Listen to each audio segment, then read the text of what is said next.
And Vincent, I'm going to hand it back over to you and let you talk about some of the data that you've seen. And mind you, people, we don't have all the data, but we're gathering it. We've got Social Security death indexes. We're matching it against voter rolls. We've got voter rolls comparative now over multiple dates.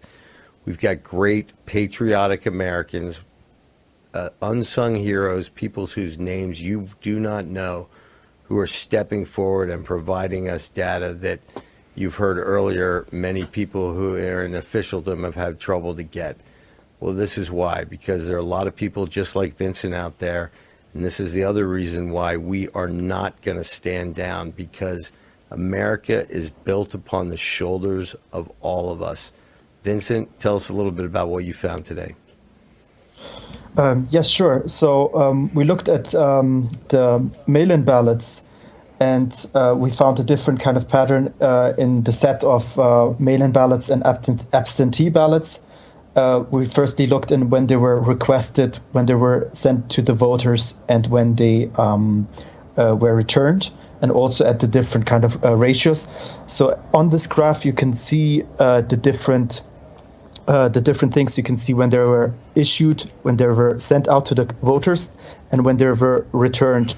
And as you can see, if you look at there are a few orange spikes, and then you see a big thick curve, the green one.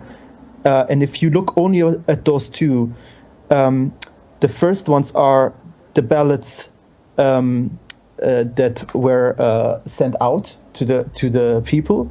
And the green one is the returned ones. So basically, there are not. If you add all the green up until where the thick green curve ends, they don't add up to that amount. So it means that more ballots were returned and were counted than were sent out to voters in the first place.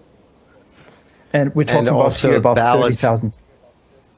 And also, you're looking at that, and it's showing that ballots were basically voted before the ballots were even mailed.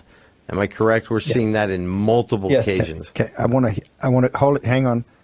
I want to go over that one more time. Okay. I want to make sure that the deplorables fully embrace. So, Vincent, just hit rewind and go back over that slowly. Okay, so the blue line is applications. The orange line basically shows you that the ballots were sent to the voters, and the green one are basically the ballots coming back in, being counted at the counting spots. And as you can see, there are two little events where people start applying for them. That's all right, we think. Then you see a few spikes of ballots being sent out, and then you see a big spike of ballots coming back in and being counted. The problem with that is that there are just not enough ballots being sent out to voters for that many ballots to come back to be counted. It just doesn't add up mathematically. So basically the problem is if you count all of the ballots that were sent out to voters all the way up till the green spike ends, they don't add up. So essentially, you're counting more voted, mailed back ballots than ballots were actually sent out to be filled in and mailed back. And we're seeing these kinds of anomalies all over the place. We've been concentrating on Pennsylvania, and for example, you've seen a lot of things with the university systems there, excessive, or not what we'd say excessive, but out of the normal bands, kind of registration and voting in the midst of a COVID-19 crisis. You want to talk a little bit about some of your findings there? And all of this is coming out as evidence, people. We're describing this here because we want to keep the actual evidence attached to this data all secure. We are not hiding anything from you. I think any of our long-term listeners will know that I've been straight with you on everything. This will be all in affidavits. So yes, the math is the math. I mean, that's exactly numbers are what they are. So continue. You can't undo. Yeah, you can't undo what is already in there. The problem with the numbers is that luckily at the beginning we saved a few data sets, and we also saved them in the different change, and then we also compared with new data. I've been working with Jack on getting data, and he has been very helpful there. The problem with the data is that we have to verify and validate it, and thank God the first ones we got straight from government servers. In the background, you can see the different people that are isolated, that are, it's black on white, it's stored, they can't undo their mistakes. And thank God that exists. And so to talk about the PO boxes in the universities, we found huge discrepancies in different data sets. So it looks like, that's just a theory, that they're trying to polish the databases, but we have the original ones, and they can't change that. So we can definitely. What do you mean by that? That's not clear. So tell us. You got to tell us what that means. That they're trying to clear it up. Be specific.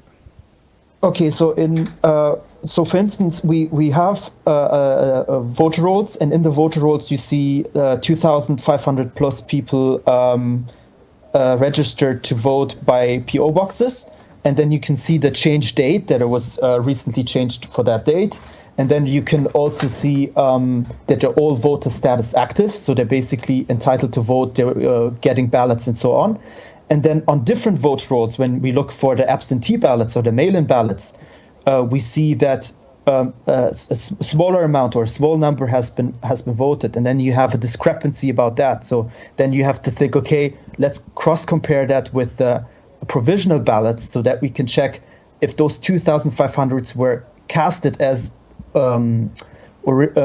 provisional. There's a lot of there are a lot of changes in there that has to be verified with different data sources, and the data sources have to be clean. The good thing for the truth is that you can't undo many things in a large scale, and even if you undo, you leave traces. For example, ballots that were requested in different time frames, which is impossible. Like, for instance, we found entire zip codes that requested a ballot on the same day, received them on another day, but the same day for all of them, and sent them back on the same day, but it was another day, but all together as a group, as a zip code, did it together.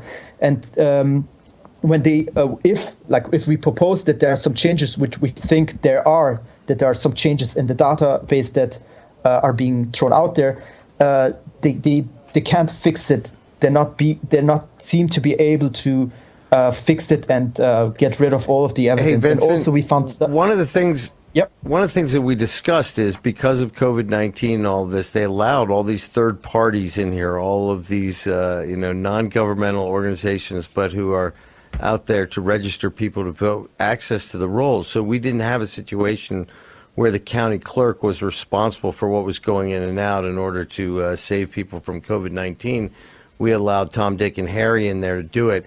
And what you're saying, I believe, just so my audience understands, it looks as if there are people accessing these roles in the contemporaneous dates very recently that are trying to make changes to cure some of the activity that went on before. Is that what you're kind of trying to say? We point at it. We think that's a strong possibility. We also saw changes that were weird in the sense of things being stored in the wrong columns. We also saw things that shouldn't be there, just to speak, like, for instance, about addresses, or to speak about different dates.